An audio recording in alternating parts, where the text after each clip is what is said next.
Verme la moustache et la capucha.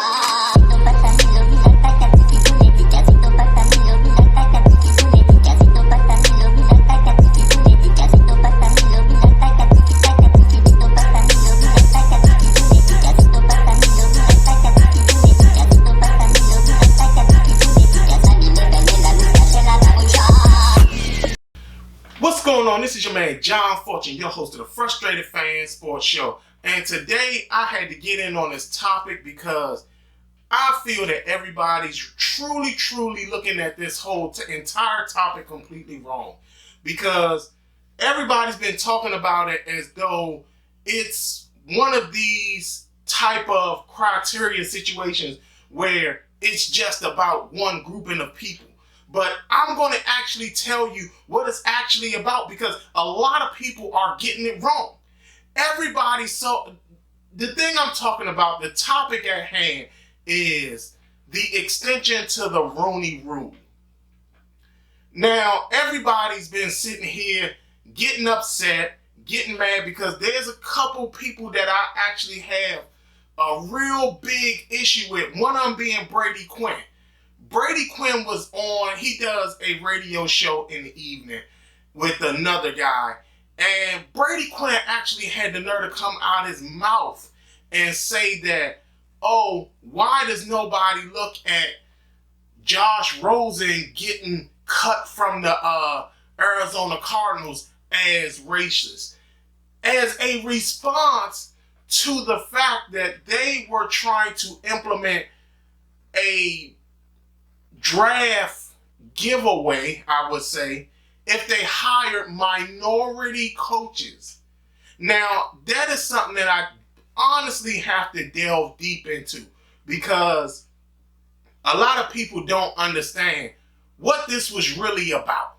Because everybody is so focused on the fact that, oh, this is about black coaches. This is about black general managers. Why are we so focused on that? If they're not getting hired, they're just not getting hired. The extension to the Rooney Rule in regards to draft picks has nothing to do with black head coaches or black general managers or even black coaches at all. And this is where I'm going to basically screw up everybody's mindset when it comes to what this rule was intended for. The Rooney Rule Extension. First off, I'll break it off like this. The Rooney Rule has been in place for 17 years. It was put in place back in 2003. It's now 17 years later. The Rooney Rule has been in place for 17 years. And we still are getting the exact same results. We're still getting a person like Doug Maroon, who's now in his second head coaching job after he did such a terrible job in Buffalo. You have Adam Gase, who has his second job with the New York Jets after doing just the year before doing a terrible job in Miami. So now all of a sudden, everybody's like, well, we need to extend this Rooney Rule. But that's not what it was about. And that is where everybody needs to understand something. It's about what this extension of the rule is about is first you have to understand the word minority. In the NFL, the word minority means anyone, and this is dedicated to the NFL, anyone that's not a white male. Anybody that's not a white male in the NFL is considered a minority that's not a player. So, when it comes to that, that means that a minority in the NFL, when they talk about minority coaches and minority general managers, they're talking about blacks, Latinos, Asians, and women. That is what this extension was for. It had nothing to do with black coaches. It had nothing to do with black general managers. It didn't even have anything to do with Latino coaches or Latino general managers, because I've not seen a Latino general manager at all.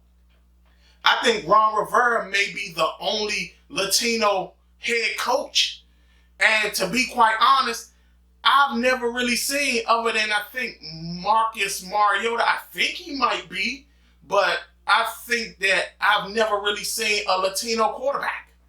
I mean, that's just Mark Sanchez, but would you really consider him Latino? He didn't really seem Latino. I mean, that's just my understanding, but we haven't seen that. But I'm going to tell y'all back a little bit and let y'all know why this was about female coaches and has nothing to do with male black, male white, male black, male white, male Latino, male Asian. It has nothing to do with that. It has everything to do with the female coaches that are currently in the league. Okay? It has everything to do with the female coaches that are currently in the league. Last year, we saw an uptick of female coaches come into the coaching ranks in the NFL. We saw that. Last year, we saw Microsoft run an entire commercial for the offensive quality control coach for the San Francisco 49ers. I think her name was Katie Sowers. I think that was her name. She came off in that commercial so much like a head coach, or so strong as a coach. Even when, because they did her backstory and everything in that commercial. She talked about how she wanted to be the first girl in the NFL, how she wanted to sit up there and she was going to play in the NFL. She was going to be in the NFL by some way, shape, or form. She came off in that commercial as such a leader of men. That is what this is about. This is not about understand this. You guys, a lot of people don't think this far in advance. And the reason you don't think this far in advance because you've never had a reason or an opportunity to have to think this far in advance. When the NFL knew that Microsoft was running those commercials and the NFL approved those commercials, they knew eventually Katie Sowers was going to eventually get an opportunity to coach in the NFL. Here's the problem. We've seen black head coaches get fired for 1 year. We've seen white head coaches get fired from 1 year. Males. What happens if the first female head coach of the NFL gets fired her first year? Think about that. Think about the outrage that would happen if the first female head coach gets fired her first year in the NFL coaching men. Think about that, people. Now, I'm not sitting here saying that women can't coach, because in actuality, they can. In DC, we had a long time female head coach over at Coolidge, and she actually won a championship. I think she won the Turkey Bowl that year. She actually won with Coolidge. I think it was Coolidge. Yeah, she won with Coolidge. But again, I'm giving you the mindset of how these owners think. These owners aren't thinking about black men. They aren't thinking about they're not thinking about real minorities. They're thinking about the female minority. Imagine Katie Sowers, gets to be in charge of a terrible NFL team like Steve Wilkes was given. And then imagine she gets fired in her first year. Imagine the outrage that would happen. She gets fired in only her first year as head coach of an NFL team of men.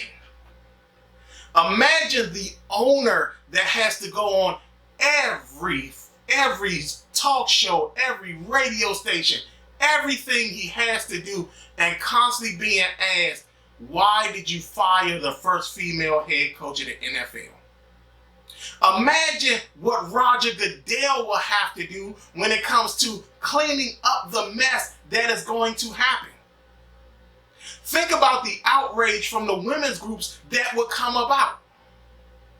Think about all the things that would happen if she was just a bad coach her first year.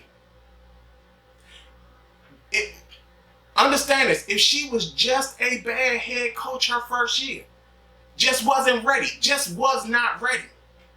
That doesn't mean she couldn't have done it. Let's just say she just wasn't ready. Because that happens to a lot of coaches. They're just not ready their first time. So say that happens, and all the media that will come about and all types of things that will happen at the pace that it will happen. She would be on every interview show. She would be on every talk show. She would be all over the place. Because why? She was the first and she was fired. Like I said, so understand this. All these commercials were running last year with her, the Microsoft commercials, with her about the Surface Pro, Katie Sowers. She was the offensive quality control coordinator for the San Francisco 49ers. She came off like a true top-notch coach.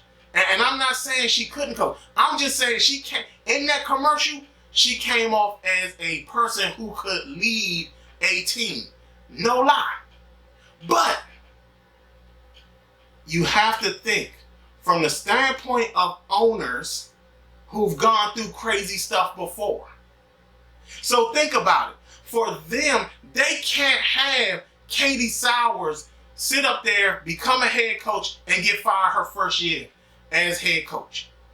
So that is what the whole benefit was of giving draft picks and things like that. Understand this. I understand that it's not, some of y'all gonna be like, that can't be right. Understand this. All those commercials came out last year. There was a big hiring last year of female coaches. I think the Carolina Panthers hired one. It was another lady that was hired. I can't remember her name, but I think she was with the Raiders. I think she was with.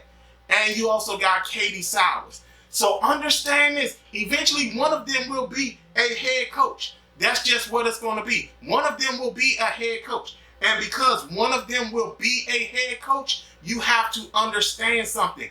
They can't let the first female head coach get fired in her first year. So guess what they have to do now?